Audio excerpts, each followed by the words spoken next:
Regarde ou pas? Ouais. Blandine Payon, bonjour. Nous sommes dans l'émission En toute franchise sur Radio Judaïka. Vous êtes une femme libre, passionnée, présidente de Jour de Printemps, fondatrice d'une fondation, allez, on dit Émergence. Mais j'avais envie de vous poser une question sur l'éducation. Le thème est vaste, Ouais. mais non, c'est un thème que j'aime bien, l'éducation. Je considère que tout passe par l'éducation en fait. Alors en tant que parent, je pense qu'on a beaucoup de choses à transmettre à nos enfants. Et puis je trouve que c'est un sujet très actuel, l'éducation, parce que dans le cadre de la Fondation Émergence, on accompagne beaucoup de projets qui sont un peu disruptifs sur l'éducation. C'est comment, je prends Eden School par exemple, qui est un programme où on va chercher des décrocheurs scolaires parce qu'ils sont très bons au codage et que le codage aujourd'hui c'est vraiment l'avenir du digital. Donc je pense qu'on a une grande réforme à faire de ce côté-là. Moi j'ai toujours pensé que la performance scolaire c'était pas la bonne.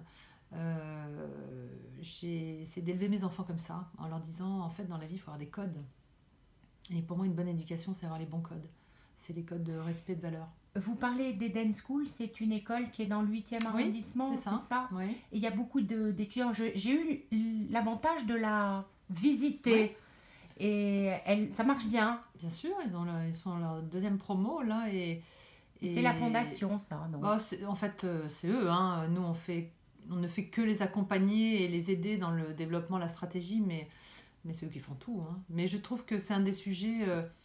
On parle aujourd'hui des métiers manuels qui ne trouvent plus preneurs. Enfin, et moi qui étais dans les services à la personne, je peux en parler parce qu'on ne trouvait plus.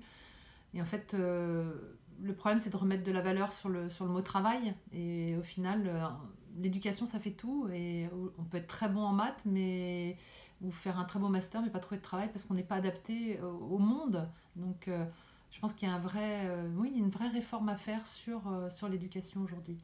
Votre credo, c'est le diplôme pas à tout prix, au fond. Absolument. Oui, je pense que même moi, en tant qu'entrepreneur, c'est pas la première chose que je regarde, paradoxalement. Bien sûr, il me faut de la technique, mais je trouve ça plus facile de faire acquérir de la technique à quelqu'un qui a déjà des bonnes bases de savoir-être et de savoir-vivre que le contraire. Alors, par exemple, Monsieur Blanquer, allez, ministre de l'Éducation.